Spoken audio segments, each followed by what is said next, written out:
Hey, Alonzo. Blessings, blessings.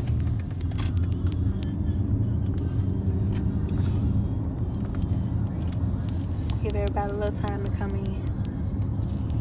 Blessings, blessings. Hey, Lexi, baby. Blessings, blessings.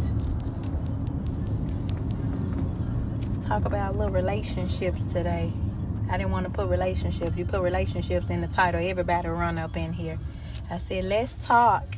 So we're going to talk about a few things I want to share with how it's working and coming together for your good, that God is moving on behalf of you. He's already went before you and prepared a way that everything is working as it should in this season. I know it doesn't look like things are working out, but God is bringing it all together. Hey, Kingdom, blessings to you. Hey, Boo Buddha, the food. Blessings, blessings. Blessings, blessings, blessings to you all. I'm going to give everybody a little time to come in. I'm going to release this little quick word. I'm going to share a testimony of few because God is moving. He's amazing. He is amazing.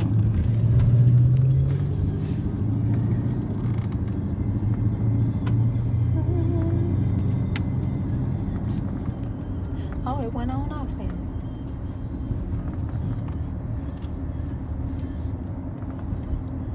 Hey, Janelle, how you doing, mama? Blessings, blessings. I want to share these testimonies because God is so good, y'all. Hey, Shay, I'm talking about when I say God is so amazing, when I woke up this morning, all I heard was it's working for my good. That's what I heard. I heard it's working for my good this morning. I want to share this to a lot of you all who are walking in obedience to God. And I know it looks like you're in the wilderness. I know it looks like that things are not working in your favor, that you don't know how God is about to do it. You know, there's a song that's coming to me. I don't know how God's gonna do it. I don't know when God's gonna fix it. Yes. And I woke up this morning and God said it's working for my good. And I just want to share some testimonies with you all of what God had just done on today. The day is not even over. And I remember on my wave, I used to tell the people in my room, I used to say, God is going to move by 10 o'clock in the morning.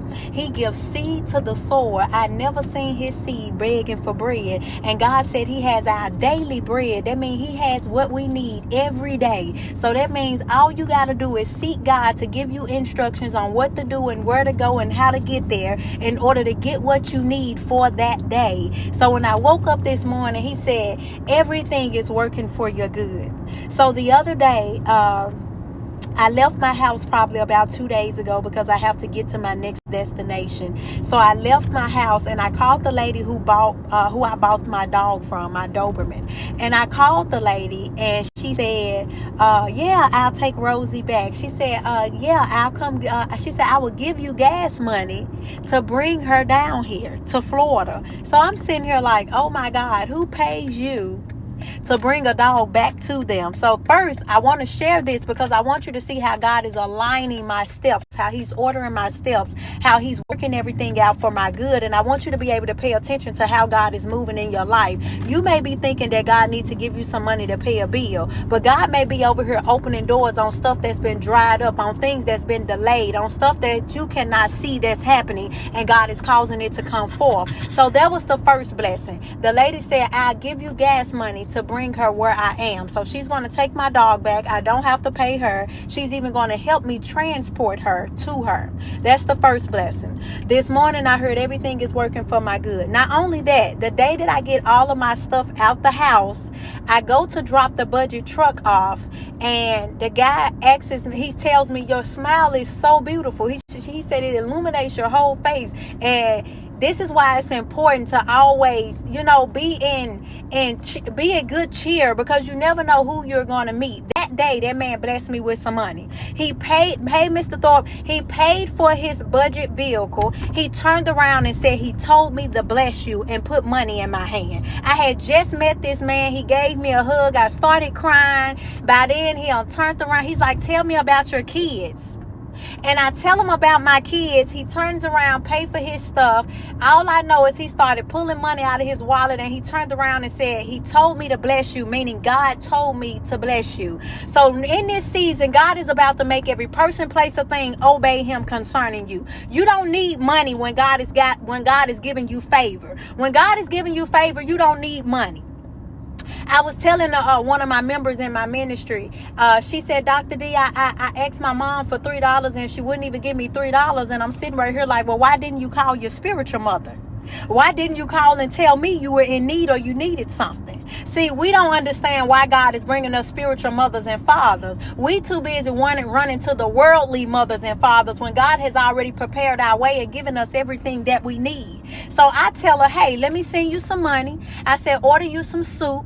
And I said, I'm going to give you some food stamps so you can put some food in your house. She said, oh, Dr. D, she said, when you sent me that money, somebody sold into me right after you. Not only that, she said, well, I don't need the food stamps because I'm able to buy it. I said, baby, it's called overflow, increase, and more than enough. Let me help some of y'all who want some overflow, increase, and more than enough. What that means is you already got some money. You already got some food. You can do it yourself, but God gonna send somebody else to give you extra. What this means is you have more than enough, not only for yourself, but if you run across somebody else in need, you're able to take out of your pantry, which is your storehouse, and you're able to give it to somebody else. You're able to bless somebody else. You can't bless somebody when you barely got enough. So I said, listen, I said, baby, this is what you call more than enough, overflow and increase. This is abundance. This is what we do in my ministry. When you in need, baby, you in overflow. I don't care that you already got some. I'm about to give you extra. So if you run across somebody else in need, now you got enough for you and somebody else. We don't know how to be blessed. We keep saying overflow, increase. God, send the rain. I want my cup to overflow. How do you want it to overflow when you reject every blessing that come your way? Come on now. So she tells me this and she like, thank you, Dr. D. She said, I only used $50. I said, I had already told you that you're not a burden. You're not begging, that you don't have to get a little bit, that we don't live paycheck to paycheck, that we live with overflow. I said, so get what you need. Don't sit here and be worried about, oh, I don't want to spend too much, baby. I just opened the door for you to get whatever you want. This is what that's called when you come to my ministry. Y'all be so focused on money that you can't even see God trying to give you favor. So the man turns around, gives me some money.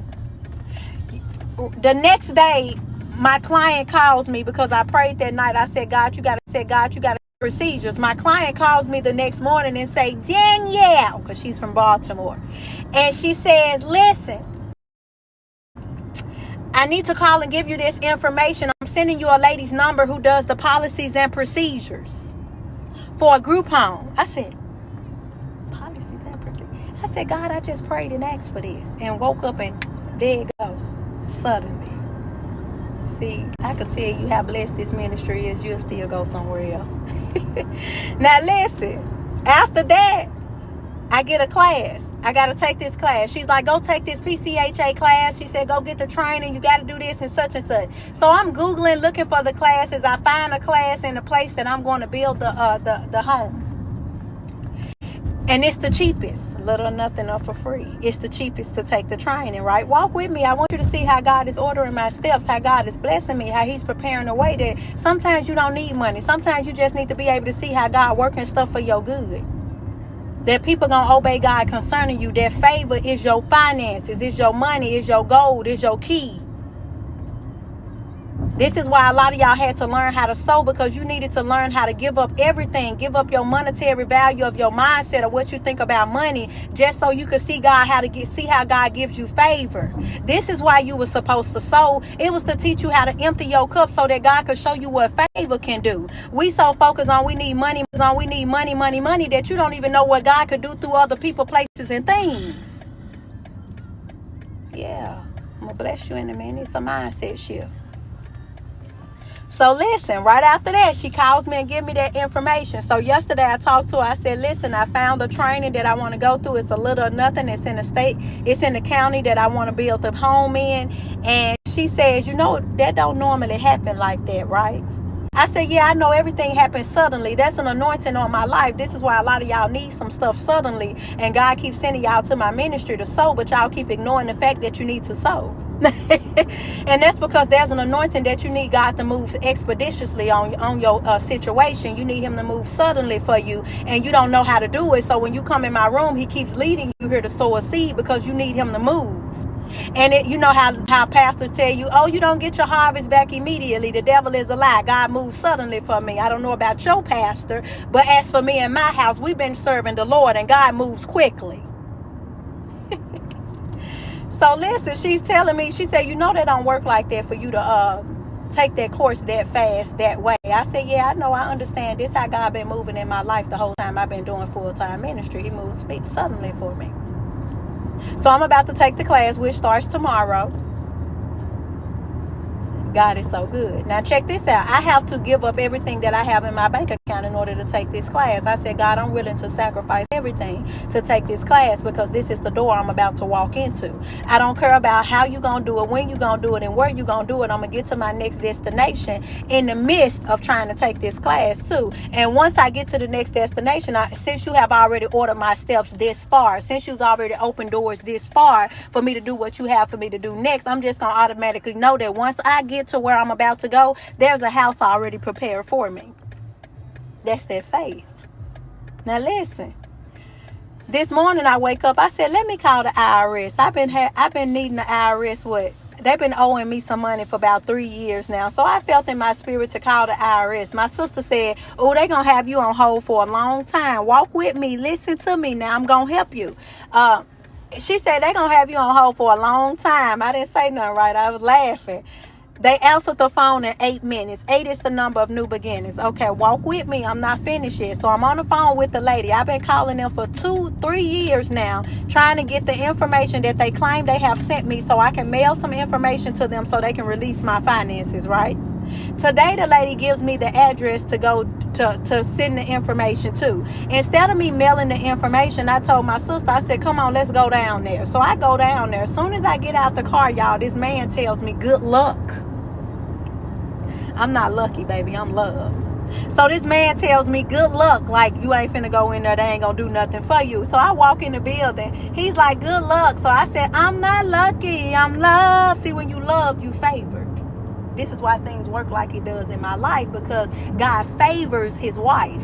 He favors who he sees as a wife. You may think you're a wife because you dress nice and you look good and you got your hair done. God has to see you as his wife in order for the favor to be upon your life. This is why a lot of y'all was sent to my ministry, because you need favor. And you needed to learn how to operate as his wife, as his bride, in order for favor to follow you, to chase you down.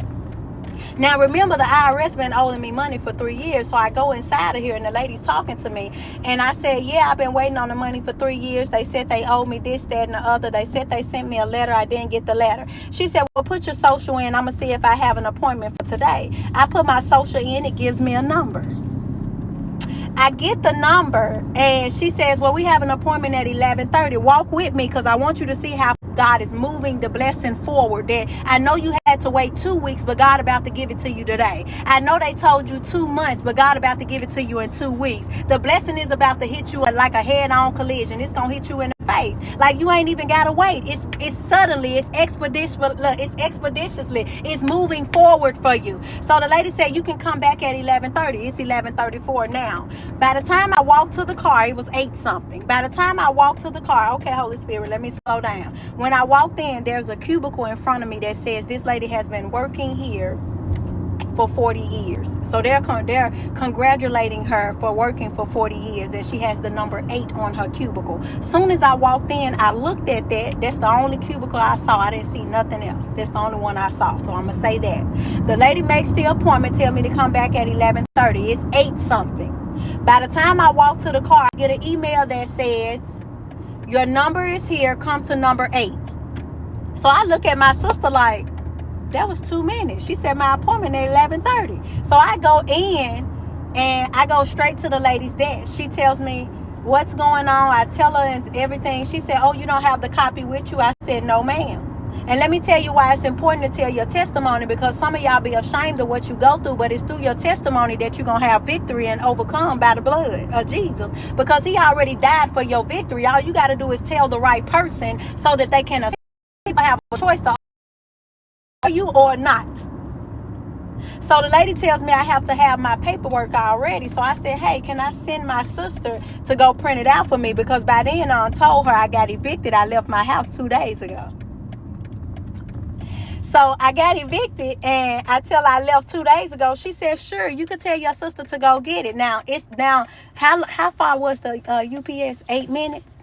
8 or 9 minutes. The UPS was 8 minutes away for her to go print my amended return off. The only thing that was wrong with me, wrong with them giving me my money, is I did not sign on the dotted line when I submitted my amended return. So she said, oh, we just need you to sign it.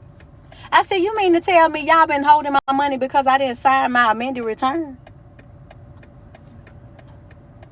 Now, this is what's funny, because my appointment was at 11:30, but they saw me at 8:30, and I walked right into the IRS Advocacy Center. They do not let you do that. They stop you at the door. So the fact that I had favor to even go in to talk to the lady at the front desk, the receptionist, the fact that I had favor that they told me 11:30 to come back from my appointment, but literally I walked to the car and they seen me in 3 minutes later.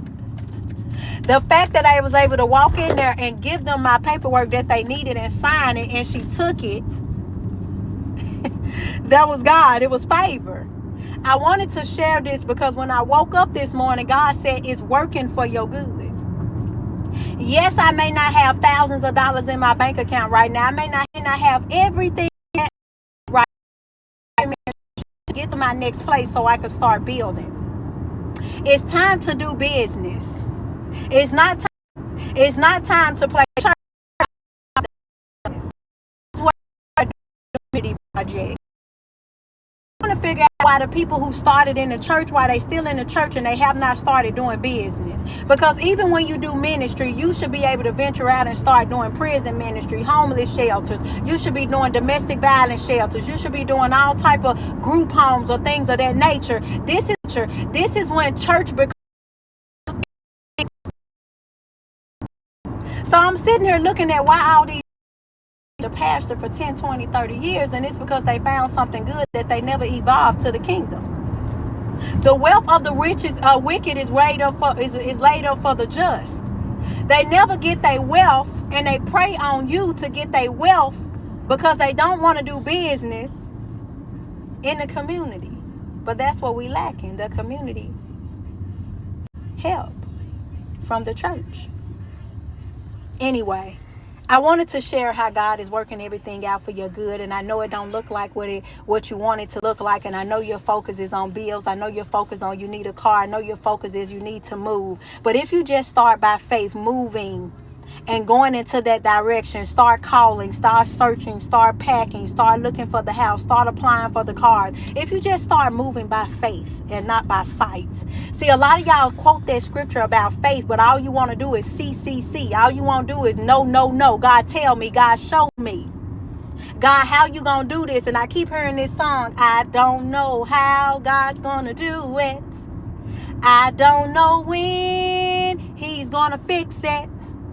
I keep hearing that. See, in order to believe that song, you're going to have some blind faith. You're going to actually have to tap into some faith. And what I realize is there's a whole lot of fake Christians that quote scriptures, but they're not about their life. They don't have no faith about their life. They don't have no faith in everything. God to tell them this and why they can't have, why they got to go here. And when they get there, how they going to favor has already paid for, because I went before you, prepare the way. Prepares the way for you. Now let me shift to relationships. I'm talking to this guy last night, and he's telling me how he's just realizing at 41 that he's been dating his daughter, and that he has not been spending time with the woman that he claimed he wanted to be with. And he said, my daughter, I'm in a way in my life that love me. He said, now I'm sitting right here and my daughter has her own relationship, and I'm sitting here by myself like, wait, why am I by myself? And I remember dating so many men, and women do this too. I'm sitting here by myself like, wait, why am I by myself? And I remember dating so many men, and women do this too. I remember dating so many men that were so consumed by their children, like they did not have no balance. All they would work, go to knocking a man or now they got kids. I remember dating so many men that were so consumed by their children, like they did not have no balance. All they would work, go to knocking a man or now they got kids with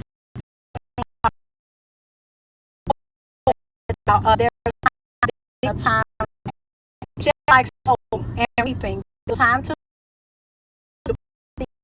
there's a time for you to reap the harvest of what you plant. Your children too, so you got to learn how to put these scriptures in everyday life. So there's a time you spend time with your kids, there's a time you spend time with a loved one, there's a time you take personal time, the time that you go to work or spend time with your friends. What's happening is we're spending all our time with our children, but we want to just talk to other men when we want to have sex. That's not right. A lot of you all are dating men and women right now, and you put everything before them. You don't make time for them. And the first thing I tell people is, hey, so you're dating your children? You're dating your children. So what's going to happen when they start dating? Then you're going to try to run back and get in a relationship because you figured out that you can't date your child. A lot of you all need to learn how to have balance when it comes down to God bringing a man or a woman in your life. Quit making excuses that you got to spend time with your kids. There's a time and place to spend time with your kids. There's a time to go to a movie with your kids. There's a time to go on a date with a man. There's a time for you to spend self-care, to go get a pamper yourself. There's a time for you to go to work. We have 4 weeks in a month for a reason. All these excuses that, oh, I don't have time to do this. I'm with my daughter. I'm with my son. Okay, so go date your son. Call me because putting everything man, I'm finna be last. If you put me last, if I get in a relationship with you, you're gonna put your kids before me, and that's not how it works. We all supposed to be balanced. We're supposed to have equal of time of shared time with you.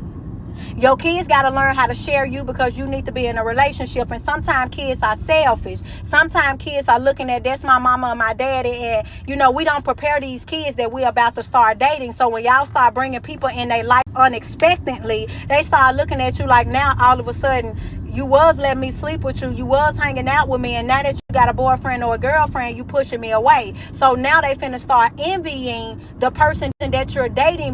They feel like funny. And it's not that you started acting funny, it's you didn't learn how to have boundaries. Hey, about to start, can't chill like we used to because I'm finna start spending time with somebody else. You have to start preparing kids for this, because this is why a lot of y'all relationships don't work out, because you try to bring somebody unexpectedly and you expect that person to just accept how you've been living your life and just add them into your life. No, don't just add me into your life like that. No, you need to fit me into your life. Don't do me like that. Don't try to put me where you think I need to go.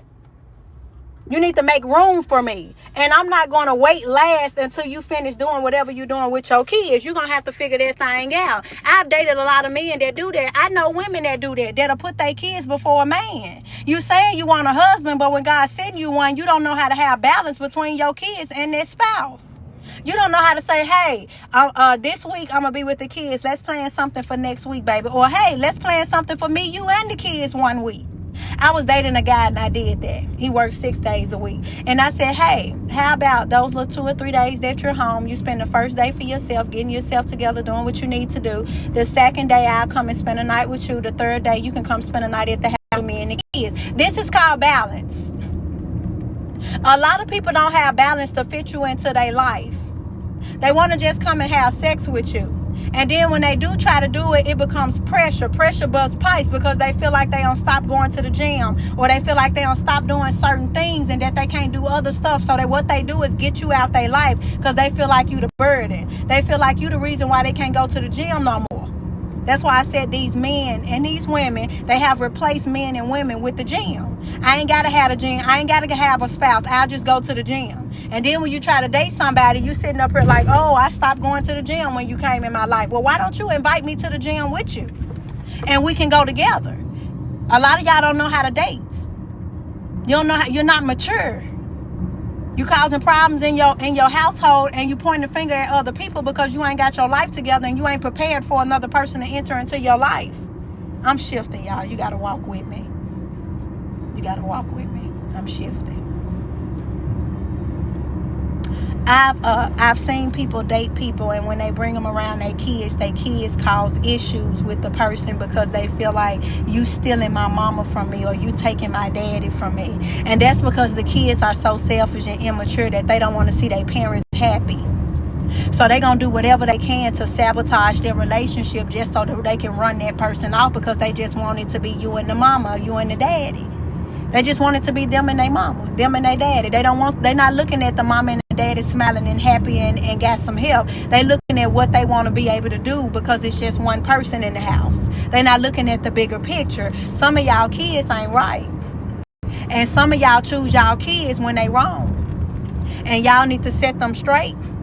Y'all need to get them in order and in alignment because God said it ain't good for a man or woman to be alone. And y'all kids gonna ruin a whole lot of relationships because y'all don't have no order. Y'all don't have no structure. There's no love in the house. And the first time that they feel like somebody is taking something from them, they're gonna try to sabotage you. They're gonna mess it up because they rather you be by yourself so they can do what they want to do. But they gonna one day leave you. And when your kids leave you, you're going to be sitting there like, where did the time go? I'm by myself. Now you're going to be trying to rush in a relationship. I remember it was a woman in my ministry, and she told me that God told her don't marry the man because he was a warlock. She said, God told me to sacrifice him. I said, well, obey God. That's all I told her. She ended up still being with that man. I think they got married is what one of the members told me the other day, that they end up getting married. But one thing I told her, I said, that man is old. He been chasing money all his life. And this is something Kevin Samuels used to speak on. A lot of y'all been trying to chase a degree all y'all life. Y'all been chasing money all y'all life. And now y'all have gotten what y'all wanted and y'all trying to now look for love. Now y'all look 30, 40 some years old and trying to look for love because you wasted so much time chasing money or chasing a job or chasing school. You got to learn how to have balance while doing all this stuff. So I remember telling her, I said, that man been chasing money all his life. Every good woman that God has sent him, and I want you to listen to what I'm saying. Every man or woman that God has sent in your life to love you, to help you, to support you. Because they were so focused on being wealthy, because they were so focused on getting a degree that they missed out on you. So what they gonna do is try to get the next thing popping because they feel like they at their ends rope. They feel like they in a place where, shoot, I messed over everybody that came in my life. I didn't choose them. I was choosing other things because my focus was on other people, places, and things. I was so focused on trying to be educated and have so much money and be successful that I wasn't trying to be in a relationship. So I told her, I said, ain't nobody finna date that grown man. He wants somebody he can control. That's why he want to marry you, because he sees you as a little girl that he can tell what to do. That's why he not trying to date no grown woman. And I said, don't nobody want no old man who act like that, who very controlling. I said, so that's why he trying to put a ring on your finger, because he ain't got too many other choices, baby. You the last choice. And that's what's happening for some of y'all, because you all have waited so long and God kept sending people in your life trying to get you to learn how to balance them and add them and include them in your life. You kept sacrificing them to be with whatever it is that you wanted, whether it was trying to chase a degree, whether it was you working a job or career or business, trying to make all the money that you could make so you could be successful. Yeah, you got all that money and you successful and got all these degrees, but you by yourself. You lonely. You starting to want to be in a relationship. So a lot of y'all gonna jump in relationships because you know that you on waited too long and you can't have the one that you actually want. Yes, Lord.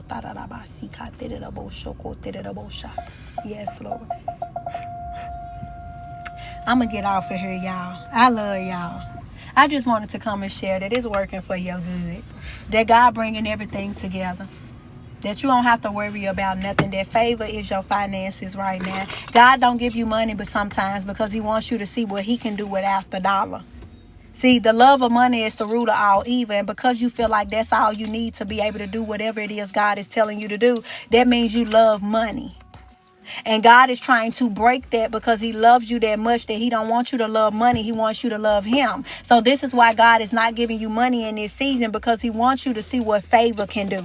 He wants you to see that you got money. Look, that you got something golden, that you got something golden, that you got something that people don't even There's a that you can have the thing just start changing. He'll start changing the system for you. He'll start changing all types of stuff so you can he wants to get where he wants to be. I think know who that was that needed to hear that about relationship, but may it help you. God ain't have balance in it. You gotta learn how to have balance. Go to school, work a job, be in a relationship, and take care of your kids. You don't have time to do it one at a time. You don't have time to do that. So I love you all. You have an amazing day. God is so good. I will see you all soon. I will be leaving soon for where God is about to send me. Texas, you have been good to me. I'm on to my next place. All is well, and I see you soon. Bye.